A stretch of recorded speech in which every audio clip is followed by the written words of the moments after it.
Welcome back to the 12 days of Wolfmas, where I grind 12 days in a row and give all the money away to you guys, the subscribers. This is day number 2, and through our first session, we are up $751. Today's session comes from the Wynn in Las Vegas, Nevada. We're into the 2-5 for $1,500. In the first hand of the night, I look down at 6-7 of clubs. I open it up to $15, and the player on my left puts in the call. Across the table, there's a 3-bet now to $65, and Morgan J, the comedian on Instagram, some of you guys might be familiar, in seat number 9, he puts in the call. I decide to call as well, and now the player to my left jams for $240, so this hand is getting out of control pretty quickly here. Will the player across the table decide to shove here or just call the $240? He calls, and that brings in Morgan and myself. So we're going 4 ways to the flop here in a pretty big pot at 2-5, and it comes 9-4-4.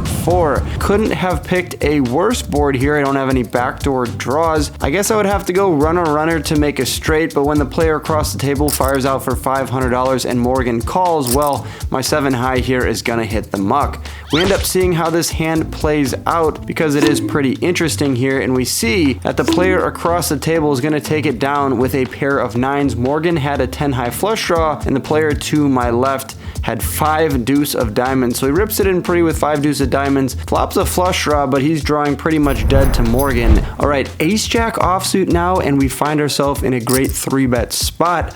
Player across the table makes it 15, and out of the big blind I usually implement a 5x raise size, so $75, and the flop comes queen 6-3 with 2 clubs. I decide to c-bet here for 50 bones, and the opponent folds, so $200 shipped over my way. I then table change over to a new table. My buddy Henry from Europe is in town. He's in Vegas for the week, so I want to play some hands with him, and immediately I put out the $10 straddle. The player in the small blind makes it 30, and looking down at a suited queen, I decide to defend, and we flop ourselves pretty decent on a queen 10-8 with 2 diamonds board. The player in the small blind now fires out for a quarter, and I put in the call, and the turn now comes the queen of hearts. Bang! We turn a boat.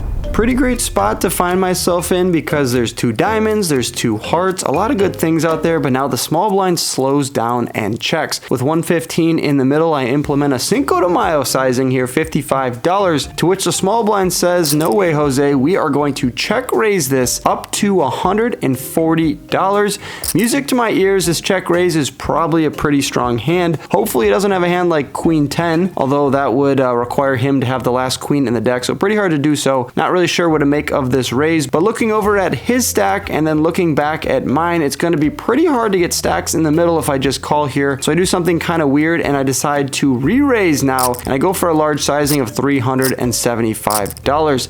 Unfortunately, the small blind snap folds, so probably a bad move in the short term, but I was just thinking, how do I get all of the money in the middle? He has over $1,000 in his stack, and I want all of it. If I just call the 140 on the turn, he probably doesn't go for a large sizing on the river, and then my jam would look very strong. Either way, my raise here looks super strong, and he folds. So next hand, we raise up ace 10 offsuit to $15.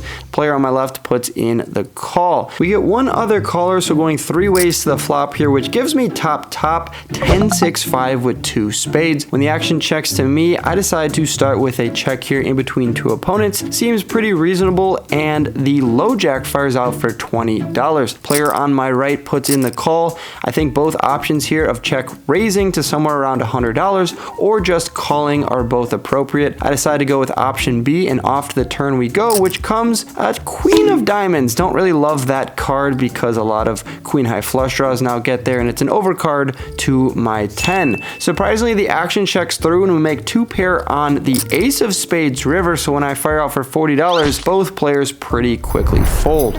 If you want to be one of the 7 lucky winners that gets flown down to Champions Club in Houston, Texas, and given a free buy-in to play with Lucas and myself, here's how to enter. I'm giving away 2 seats to channel members, so you have to hit join and become a channel member to be eligible for that. 2 people will be picked from signing signing up on Club WPT Gold using code Wolfgang, and the remaining the same way as last year from that sign up sheet down in the description. As always, you need to be subscribed and comment on all 12 videos to be eligible. Good luck and happy Wolfmas. Nice to take down a pot there, and also nice to look down at the ladies from the button. There's an open to 15. I 3-bet him to 45 and he puts in the call. On a 10-8 deuce with 2 spade board, I decided to go for a $30 C-bet, and the opponent once again finds the call. A board pairing 10 of diamonds is not exactly what I envisioned on the turn. His most likely holdings on the flop are going to be some straight draws, some flush draws, and then of course top pair. So now a 10 obviously gives him trips. I decided to check behind here for some pot control, some deception, all of those big words, and the river card comes a pretty decent brick, the deuce of hearts. When he checks it over to me again, I decide to go for a large bet here. I go large here to polarize. You might be thinking, Wolfgang, why are you going so big when the board is pretty scary and the opponent doesn't look like he wants to put more chips in the middle? Well, if you're trying to polarize here, meaning you're representing a bluff like Jack 9 or an Ace 5 of spades type of hand, you also need to go large when you want to get called with queens. I don't really think he has a 10 when he doesn't lead the river, so I go large for 175 and he pretty quickly folds. So no more moolah coming my way, but $330 is my reward. All right, interesting spot here. There's a limp for $5, and we punish limpers here on this channel. I make it $20 to go with a beautiful ace queen of spades.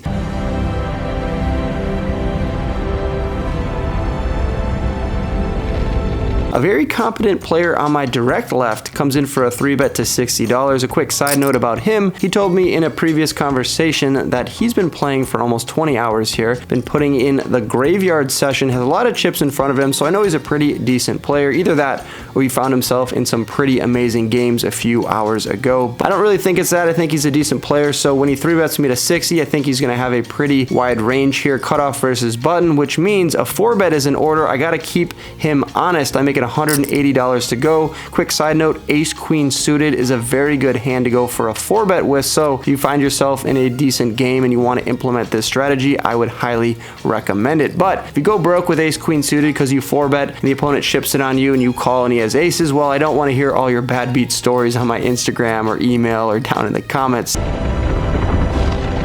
Proceed with caution. In this spot, it does work, and we take down $252. Let's see how it works out for you guys. Now, next hand, we look down at pocket tens. The player to my right opens it up to 30 over a limper, and I decide just to call. I could be 3-betting here, but when the opponent goes so large, I take note of that and decide just to call. We're going heads up to a flop, which comes king 9 deuce all diamonds. The opponent fires out for $50. Once again, I gotta keep him honest here. I can't just be folding my second pair with a flush draw, so I decided to put in 2 quarters and off to the turn we go, which comes the 9 of clubs. I think my opponent should be slowing down on this exact turn. I'm more likely to have a 9 than him, so when he keeps firing out here, now large for $100 into the $170 pot, well, a no-brainer fold from me, but unfortunate to lose a nice one there with pocket tens. All right, a beautiful hand here, pocket aces, the bullets. There's a raise to $15, and I'm going to come in for a 3-bet. I make it $55. A nice Cinco de Mayo fiesta bet. I have intentions of winning a lot of money in this hand until my opponent folds his hand,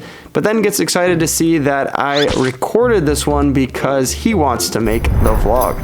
Ace queen of clubs now. Let's battle with this one. There's a straddle to $10, and I make it $30 to go. She's the only player to put in the call out of the straddle, so pretty wide range I'm putting her on, and the flop comes groovy. Ace jack 5 with 2 diamonds. She checks it over to me, and I decide to go for a $20 c-bet, and she finds the call. On the king of clubs turn, we now have a gutter to Broadway. We have the nut flush draw. We have top pair. Life is pretty good, and given the fact she's out of the straddle, I think her range is pretty wide here, and I'm blocking a lot of flush draws, so I decided to check behind here and get some money in on the river. The 4 of diamonds is one of the worst cards in the deck. If she had any diamond flush draws, well, they now have completed, but I still have a very good pair with the best kicker on the board. She checks it over to me, so I'm gonna go for a $40 bet, and she snap calls. I turn over what should be the best hand, like 95% 95% of the time. She looks a little bit confused, checking my cards, checking the board, and then slow rolls me with ace jack. So she snap calls me and then immediately doesn't turn over her cards, acts confused, but then has the best hand. So kind of a bummer there, a little bit tilting to not win that pot,